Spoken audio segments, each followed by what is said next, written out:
Elle. My blog is CleverlyChanging.com. I love connecting with different families and learning about their homeschool journeys. Today's episode is a bonus video podcast with Tina Ramsay. She's going to tell us a little bit about her homeschool journey.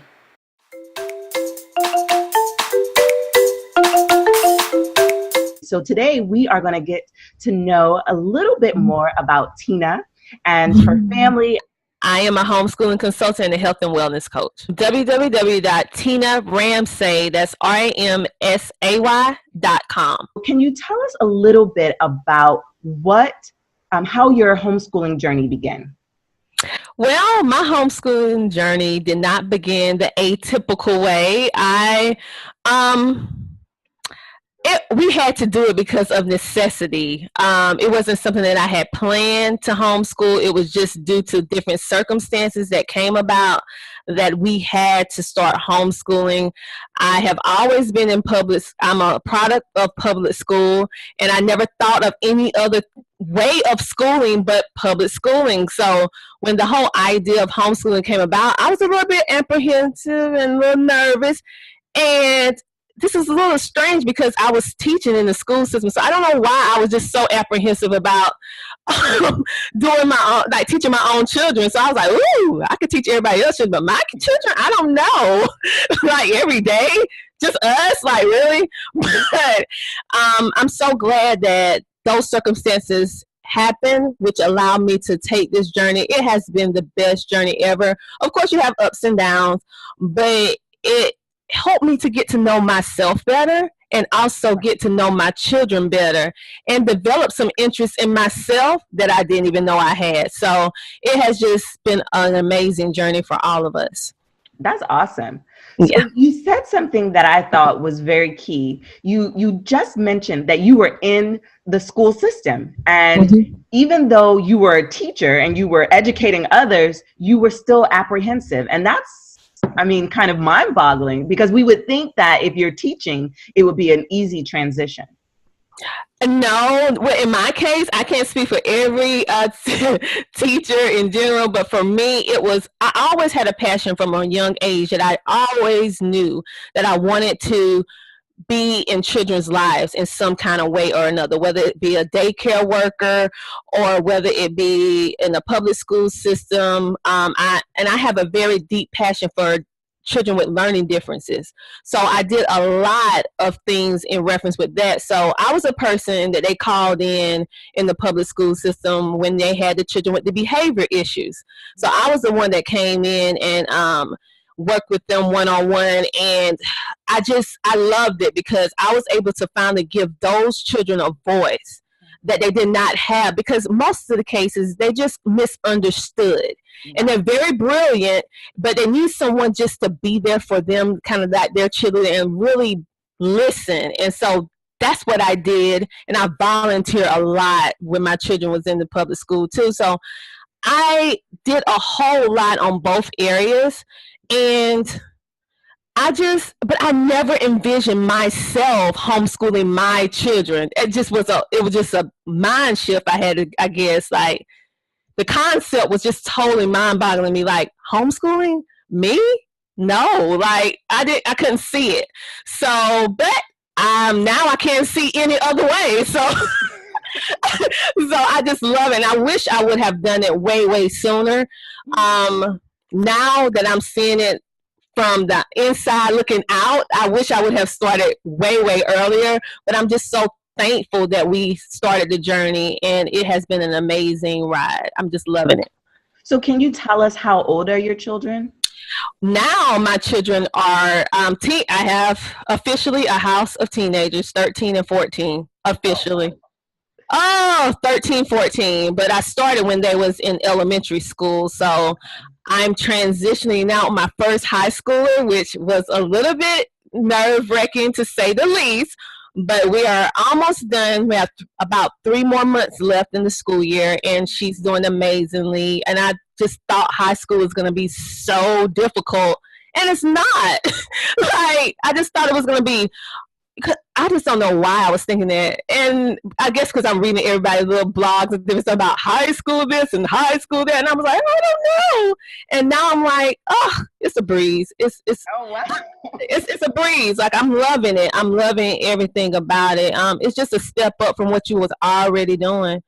And now your children can earn their high school diploma, which they was doing the work anyway. So I'm just really loving it. And I love sharing it with other parents who are like me or have apprehension about homeschooling. They want to do it, but they feel inadequate, or they feel like it could never be me. Or sure, you can do it because you're a homeschooling consultant. I'm like, yes, but I didn't start this way. I didn't start this way. I can tell you how you can do it and how you do it based on your homeschool. I am an advocate of letting your homeschool be your unique journey. Yes, we can learn from everybody, but do not try to do a carbon copy of someone else's homeschool and try to put it on your homeschool, because then you're going to, that's a whole other issue with a whole lot of other problems, because you're not, so you need to do it your way, take their little tidbits, their inspiration, but flip it and do it your way, and then you will see how your unique homeschool blossoms, because it's not going to blossom if you're trying to copy everything that you see, because every child is different. Right. Every child is different, but you just touched on something that I think is huge, because you have your own personal groove. You have things that things where you feel comfortable. So what I'm doing with my kids, it may not be something that comes naturally or feels comfortable for you.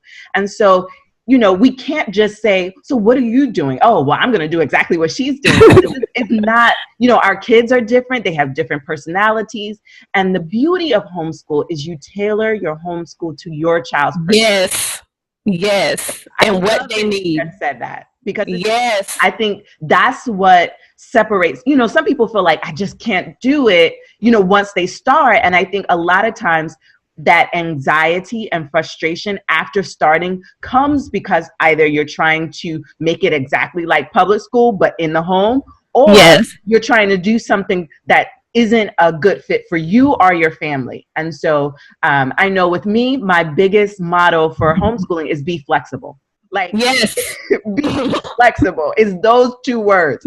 You know, everything else, you know, it can be changed. But the one thing that is true is you have to be flexible. You absolutely have to. And for all you newbies out there, that is a key advice, is be flexible. Because when I first started, I was very stringent on how I did things. And if it wasn't done that way, then it was no way. I was like, no, we're going to follow this schedule from A to Z.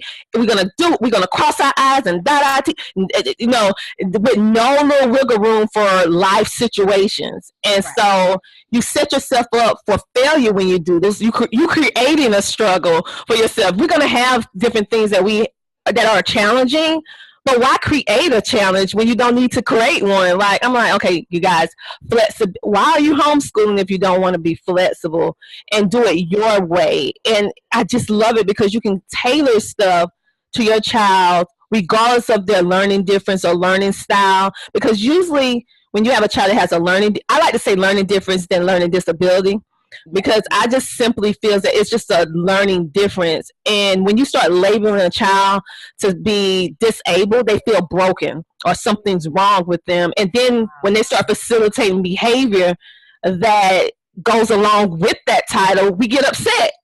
But think about it. If someone gave us a label that was negative, wouldn't we act out? So that's why I like to say learning difference, because it's not going to cause them to feel different. You're like, oh, that's okay. I can do that, but I have to do it this way because I learned a little differently. But that's okay, because a lot of people learn this way. It's give them a platform to be confident, number one. And number two, it's just simply a learning difference, a learning style. And once you figure that out, your child will just blossom. You'll have a lot less stressful days. Yes. A lot less stressful days. And it's just a beautiful way of building that self-worth in your child, having the self-worth and molding their little minds in such a way that you giving them a platform saying, I know I'm good. I know I'm great. Yeah, I might have to go about it a different way on certain things, but I'm learning how to problem solve. I'm learning how to maneuver. I'm learning how to make life work for me on my terms. And so I just really love homeschool, and I wish I would have started earlier. Oh my goodness. But but I'm just so thankful that I started it, and now I'm able to help other parents and stuff with their homeschooling journey before they get to the point of wanting to quit. I usually talk with them when they're on that kind of like crossroad. And true, some parents do have to go back to a more formal way of education if it's just not working. But I try to let them see that they have so many different options, so many different variations of how they can do the same thing, that they don't even think about all these different ways that we can do and get and accomplish the same goal. And once they realize that, they're like, no, I don't have to worry about that. I can do it. I'm like, I know you can. I know you can. So come on, let's make this happen. So it's just a joy. It's a joy. Yeah. So our next question is, what is your favorite part of homeschooling? Or is there a story that kind of sticks out to you that said, you know what, I'm doing what's right for my kids at this moment? Well, my son has multiple learning differences. He has, to name a few, he has high functional autism. He has dyslexia, dysgraphia, dyscalculia, and he was labeled when he was in public school. They told me that he will never learn how to read. He will never be able to be in social interactions. He will never be able to do this. He will not be allowed to, he wouldn't be able to function. All these different kind of things they told me he wouldn't do. And these are some well-known professionals, they went to school and all this stuff to tell me. And I'm looking at them and I'm saying, well, I hear what you're saying, but I'm looking at my child and I know that he's capable. You just have not tapped into his greatness yet, because he was never a behavior problem child. He just learned differently, and our school system here is not capable of teaching him with the right brain learners approach. And for those of you who don't know what that is, that's just simply a person who learns better from visual, audio. They're not just a person that needs to sit down. They can't sit down and just learn. They need to have active movement in order to move. They need to they have to move to learn and all that. So once I figured out how he learned, then my friend and I, we created a book that helps children just like him, that they can move and they can learn and all that stuff like that, called Kinetic Spelling. And so when he looked at the book and he saw it, and he was like, Mom, you made this because of me.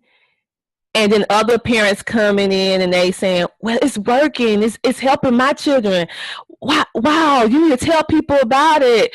Finally, your wiggly learner can learn, and you encourage them to get up and move. You're not telling them to sit down. And so it was moments like that when he told me, and then he came back to me and said, Mom, I'm smart. I said, I know. And then I know. He was like, and then my daughter came to me, who is incredibly shy. She came to me and she said, Mom, homeschooling has been the best thing for me, and also my brother. My daughter was in tears when she first heard her brother read clearly, because she know all the trouble or the challenges he's had with it. And we just cried.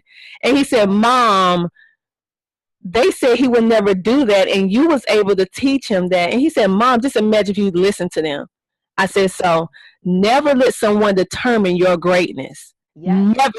Never let one limit your abilities. You determine how far you go, not somebody else. And so it's moments like those. Of course, it's a lot, but it's moments like those when I see my children's self-worth grow, and I see them accomplish things that they shouldn't, quote unquote, be able to do, and they're doing it. And they may have had to do it a different way, but they still reach to the same conclusion. I'm just thankful that I'm able to be a little piece of bringing out their amazingness, and then they're able to see it, and then other people see it, and I'm like, see, I knew it. I know it. So it's just moments like that when you just see your children just blossom. And it started from a negative place, and you took that negative thing and turned into something beautiful and positive, and then you can go out and help someone else that's just like you or similar, to let them see that, hey, I came from here and look at me now, and you can do the same. Yeah. And it's just a process of giving back and just being grateful. Just being grateful. So that's a beautiful story. And I know that for me, what stuck out to me is that you, for a lot of children of color, I remember sitting in public school classrooms, and so many of the young boys in my classroom were kinesthetic learners. They needed to move, they needed to touch things, and because they couldn't sit still, they often were labeled negatively. And right. I think that maybe if it had been a more popular experience back then, where their parents felt enabled to homeschool, maybe they would have had, produced more as an adult. Yes. As an adult, many of them just continued to face challenges because they never had somebody really show them that sort of love and that just that breakthrough, because it was a breakthrough moment. So I love that you shared that story. So what can you share with us? What one challenge that you've had to face in your homeschool? Because I am sure that every day hasn't been, a tears of joy moment. No, it hasn't. One of those moments was, let me see, when you as the parent feel like you are not reaching milestones that you should reach at a certain point, at a certain time. Because, in the beginning of the school year, we set all of these, we're going to say we're going to do this, we're going to finish that, and we're going to do that. And if it doesn't go that way, then we start feeling that self-guilt. We start feeling that, like, I'm failing my children. And a lot of us don't like to say it or verbalize it, because I know if you are homeschooling, you have those moments where you feel like maybe I could have done this way, done this better. But I want to let you guys know I feel that way as well. But what now I realize is what we doing or what we have done is what we were supposed to be doing at that moment. Sometimes we schedule out too much stuff. We just need to be in the moment and allow our children to grow and blossom. And the most difficult time for me was when my son had got diagnosed with high functional autism, and I had no one to really turn to with it, because that I heard about it, but I didn't have like one-on-one experience with it. And being that parent that have a child that does not fit in like other children, that was so difficult. And trying to maneuver and figure out how to do that and do it in a positive way and still not isolate myself or my child, because I'm afraid of what maybe he might have an outburst, or maybe he might say something that they don't understand because he's very literal. Worrying about what could happen, and the perception of other people in a certain situation. That was like, and I'm trying to protect my child at the same time, right? And so I'm like, how can I do this? Because I don't want to isolate myself, number one. And number two, how can I help him maneuver through this thing called life if I don't allow certain situations to take place where he can learn from it, because he needs to learn by being in situations, right? So it was difficult. You don't always get the response that you would think you would get from other mothers who have children. Right. It can be kind of harsh and stuff like that. You just have to learn how to deal with it. And it wasn't great. Spent a lot of cryful nights, cried about it, prayed about it. But at the end of the day, it made me stronger, and it made him stronger. And I saw that we can accomplish anything as an individual and also as a family when we have a harmonious goal in mind. And sometimes you have to just align yourself and find the right people. So we were out, reaching out to support groups and different stuff like that. We was able to find different people in our congregation that was dealing with like similar situations. Yes. And now, like, he is one of the most likable children, and everyone want to be around him and talk, and my daughter as well. So yes, it was a struggle at first, but then a real struggle. But now I'm looking back and I'm like, I can't even imagine. Like, I'm glad I did what I did, although it was difficult. But I'm just gonna let parents know that it is light at the end of the tunnel. There is a rainbow. Yes, it's gonna be difficult, but you have a lot of parents out there who are in your same situation that you can glean inspiration. You might not have someone that's one-on-one that can come to you in person, but we have all this virtual stuff. Find you a little support group. If you don't have one, make you one. Yes. And because we need support. And we do. We need it. And the moms, we tend to do.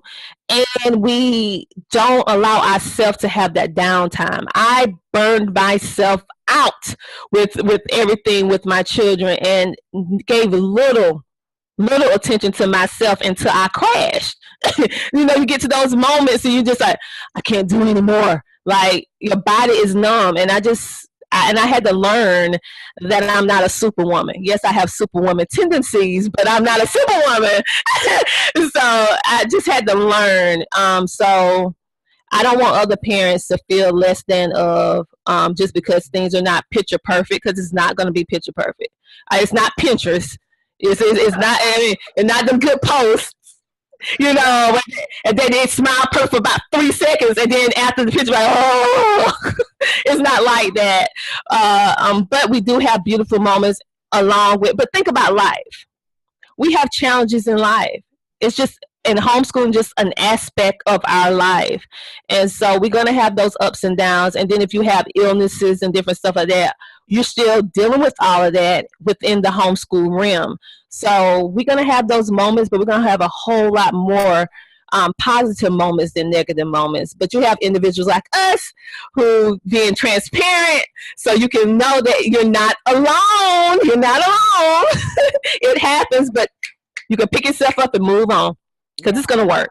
And I think what you just shared with us is something that I love about technology. A lot of times we hear the negative side of technology, how it's hurting us and hurting our society. But for me, what you just mentioned has really been kind of like a brick in my life, a foundation, a wall of support. And for me, I started my blog because I needed a community. My friends hadn't had children yet, really. And I needed some people who could understand this parenting thing. Yes. So it being online kind of gave me a way to connect with other mothers who were on the same journey as I am. And so that's the beauty of it. If there's no one in your neighborhood that you can connect with, or you just don't feel comfortable, because some of us are shy. Many of us are introverts. I'm actually an introvert. I'm shy. Well, I am too, but people don't believe it. But I'm actually an introvert. I'm perfectly fine with being alone. I have to like, okay, Tina, you have to go do this right here, So I know. I have to push myself to come outside of my comfort zone, and being online has been that avenue to help me have that confidence and just that ability. And I think for me, I started to feel that having a community online was a ministry for me. Ministry isn't going to be in a church or, meeting people door to door or anything like that. I feel like, our creator will call us to certain areas. And I think this is my calling. And I think for you to be able to tap into that is a beautiful thing. You can ask for more in life. You know why you were created, and you're doing it. Okay, so our next question is, what do you do on the days that are most challenging? And you know what I do on those days? I walk away. And meaning that if I try and then try again, and we are just at that moment where no matter what information I give them at that moment, when we're in that kind of mindset, it's not going to do anything positive. It's just going to add fuel to the fire. Right. So I start doing self-coping mechanisms. I have my essential oils to naturally balance the emotions. I find something that is calming for the children and I spend more quality time with them. I say, okay, we don't have to do school today. We're gonna earn school today. We're gonna learn from life. We're not gonna be doing so much of workbooks, reading, stuff like that. We're gonna do more of like documentaries. We're gonna do more of going out, doing our science instead of being in the house. Right. We're gonna go in the kitchen and cook something or eat something that we absolutely love, or just simply talk. Because let me tell you, at the end of the day, trying to force something is not going to get it done, and it's only going to make it worse. So I've learned the art of walking away and being okay with it. And being okay. Yeah. And I think what you just mentioned are all those techniques that you use are great. Because it gives you a change of scenery.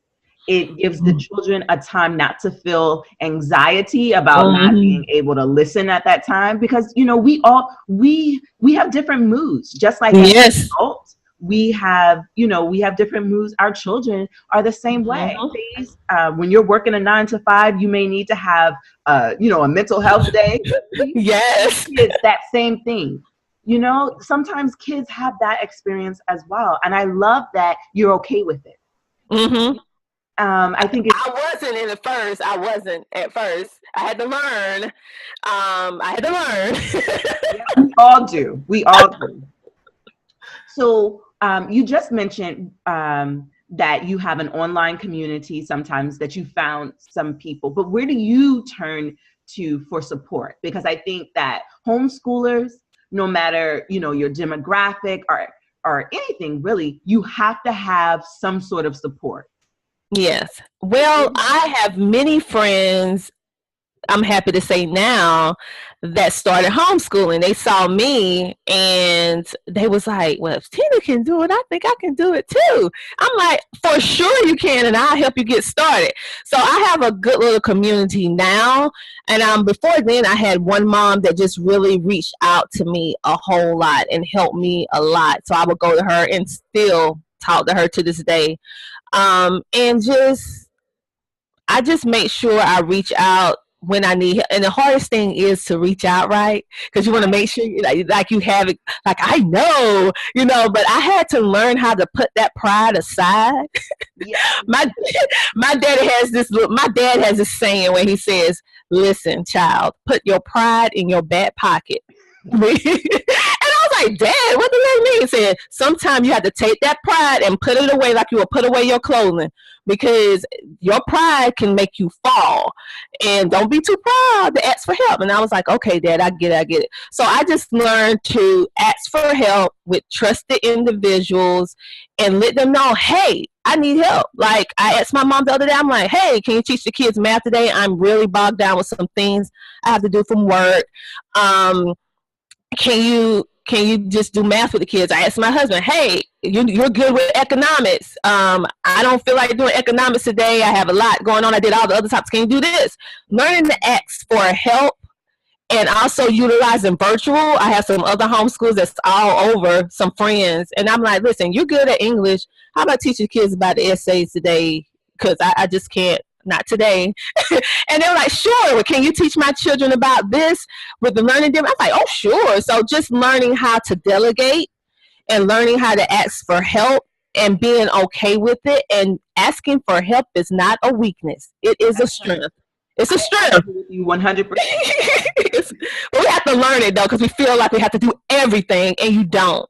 You don't. Mm-hmm. So our next question is, do you have a mission statement for your homeschool? When things don't go right, go left. Just simply means that if you're going one direction and it's not working, well, maybe you need to switch directions or switch your mindset and move another way. So that's what I do with my children. We have been changing our direction for many, many years, because as children grow, their needs and their desires change. And as they change and as they grow, I try to make sure I have things in play with education and things that they can do in reference with entrepreneurship, trying to give them a different kind of mindset, that they know they have options. You can go to a traditional 9 to 5 if you want, but I also want to present to you that you can work for yourself. I want you to know that there are different options that you have. It's up to you to choose which one, but you have different options. And I also big on health and wellness as well too, teaching them how to take care of their bodies and listen to their internal body, because your body give you cues on what's going on if we just pay attention. And so I made sure that I teach them that and how they can balance their emotions and their health and wellness, even if I'm not here. Right. So, yeah. So our next question, as we wrap up, is name 2 of your favorite homeschool resources that you use to supplement the learning of your children. Okay. Oh, wow. How can I just say 2? Let's see. I use Kinetic Spelling for active learners. I use that in conjunction with any grammar or language arts. I use that because, not just because I help co-author it, it's because it works and your children need to move. Like with my son, he has to move to learn. However, my daughter doesn't have to move to learn. However, we can get a little sedentary being homeschooled, is not moving enough. So if you have a child that's sedentary, does not like to move a lot, that's my daughter. She's an artist. She could care less about PE. So I have to keep her moving, you know. So I use it for my child who does not need to move to learn, but yet she benefits from the activities of active movement and she thoroughly enjoys it. But then I also use it with my son who does need to move in order to learn. So that is my number 1. My number 2 is, I just found this maybe about 2 weeks ago, video textbook programs.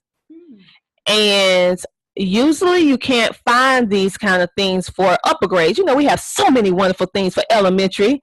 Like, it's like we forget about middle or high school, that if they learned that way when they was in elementary, they learn the same way if they're in middle school or high school, right?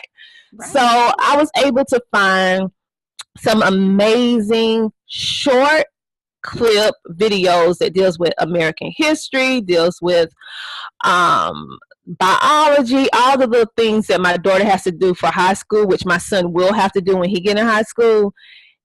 He's not only doing it, but he's doing it well, and he's in middle school. So I'm like, okay, I think I found something good here. Let me tell the parents about it. So that's the resources I add on to what we're already doing in history and all the other topics. But I add that on, especially when things get a little bit stressful and they need a little flip into what they're doing. Like, children don't want to sit down 24/7. So you need to give them a little bit of different stuff to do, right?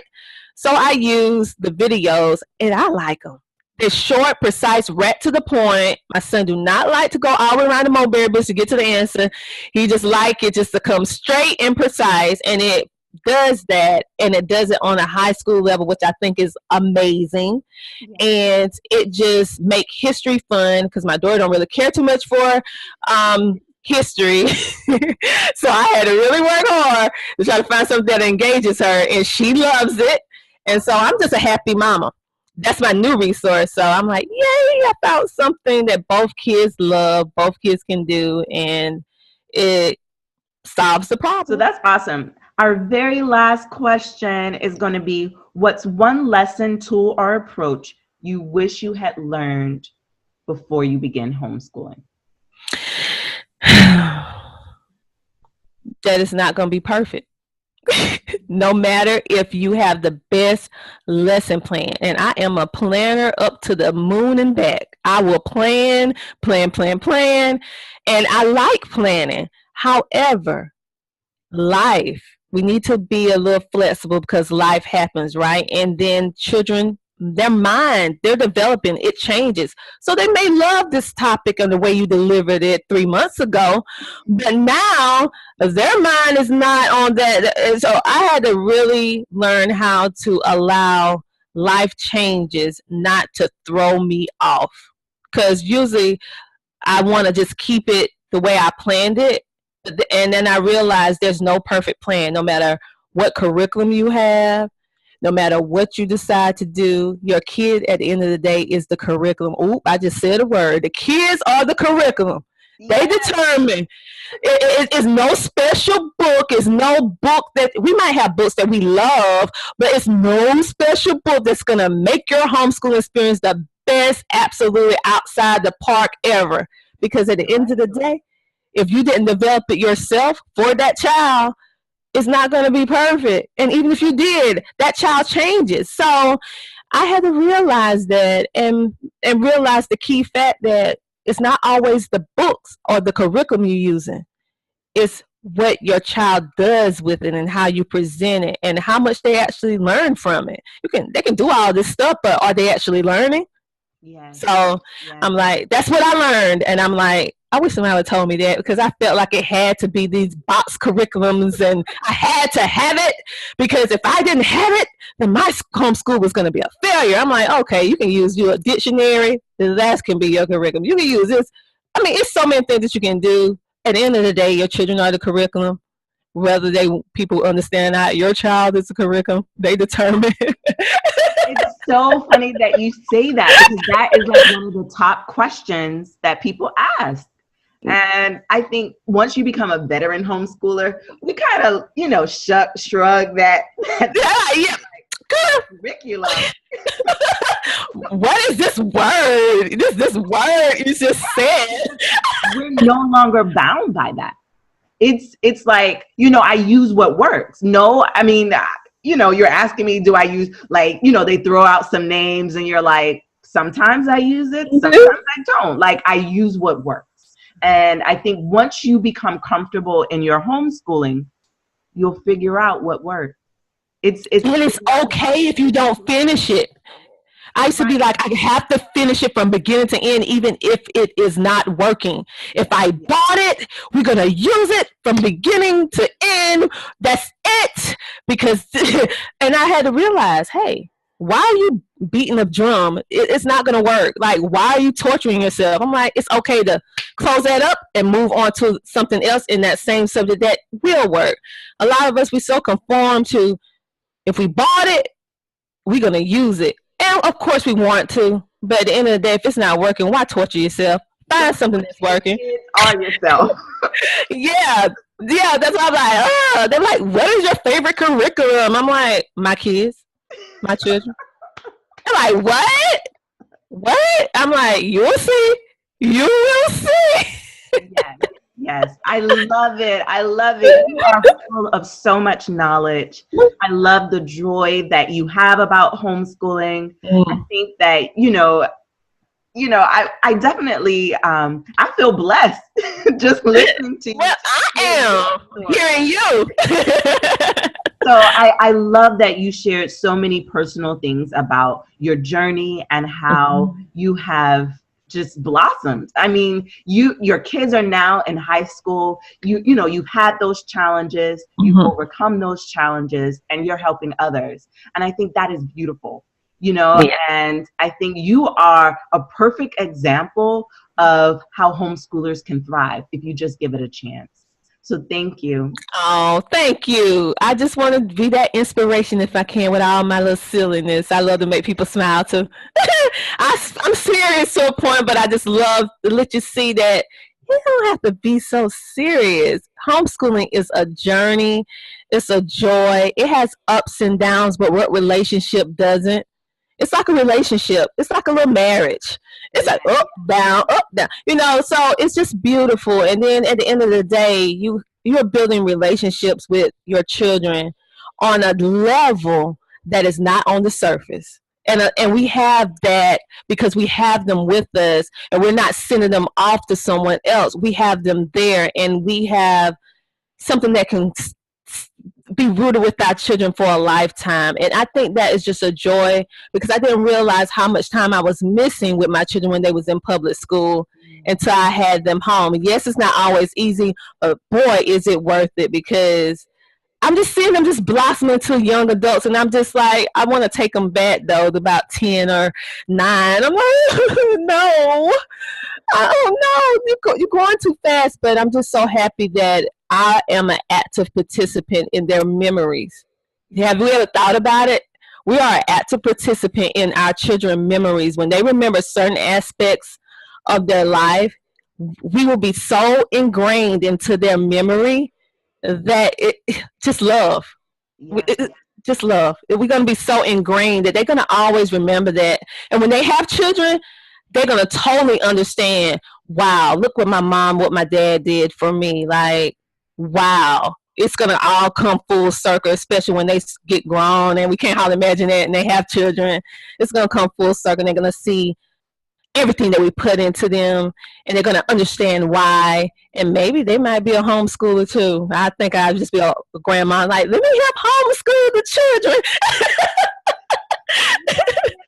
So it's funny that you mentioned that, because my husband was homeschooled, and it was his idea to homeschool our kids. So it does make a difference. And I know that being a wife to someone who was homeschooled. So it does make a difference. They do keep those memories in their mind, and it affects how they communicate with others. So this has been a wonderful conversation. We will have to have a part 2, because I feel like there is so much that we didn't even talk about. So much more to share. So we'll schedule a part 2, because I feel like, there are so many struggles that homeschool parents anticipate. And I think you've already touched on many of those topics. But I want to have you do the conversation again, so that people can just be encouraged, because I feel like you're full of so much encouragement. So I thank you. Oh, you're welcome. I want you to say your website again, so that people can know where to find you and connect. Okay, you guys, I am on 3 social media platforms. That's Instagram, Facebook, and YouTube as Homeschooling in Oils. You will see this face. And you can follow me there. I do a lot of what I'm doing right here what I'm doing right now on my YouTube channel and Instagram and Facebook. You can also check me out on my website at www.tinaramsay. That's RAMSAY, not EAY.com. And you will see all of the things that's going on with Homeschooling in Oils. Like, you can book your free consultation with me. I allow 1 free consultation. And then you can also, if you're into health and wellness, I have a free essential oils or wellness consultation that you can get for free. I also have a free ebook. If you want to know more about essential oils, the power of essential oils, you can do that on my website, and it's a free download, The Power of Essential Oils from A to Z. It's free now. So if you want to know more about it and you want to kind of learn by yourself, and then when you're ready to reach out, I am here, whether it's on the wellness journey or homeschooling journey. I just love what I do, and I love to inspire people to greatness, because all of us are great. We just have not tapped into it. If you haven't found your greatness, you just didn't tap into it yet. It's there.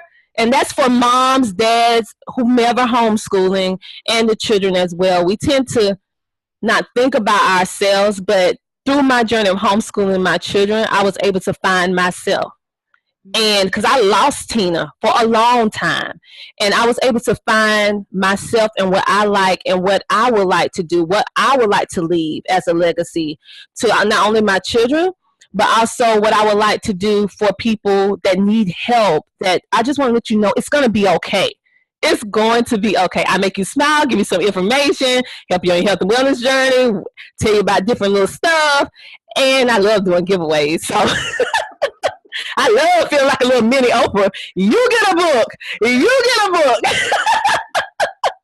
So I do those two just to make you smile and kind of try to offset the homeschooling costs, because another problem is homeschooling costs when you're not funded.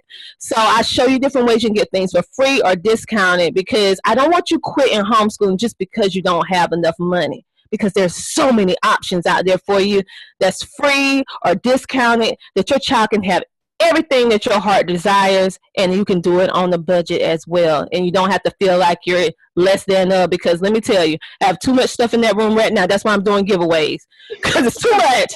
And I need to share the love. I'm like, ooh, too much. Right.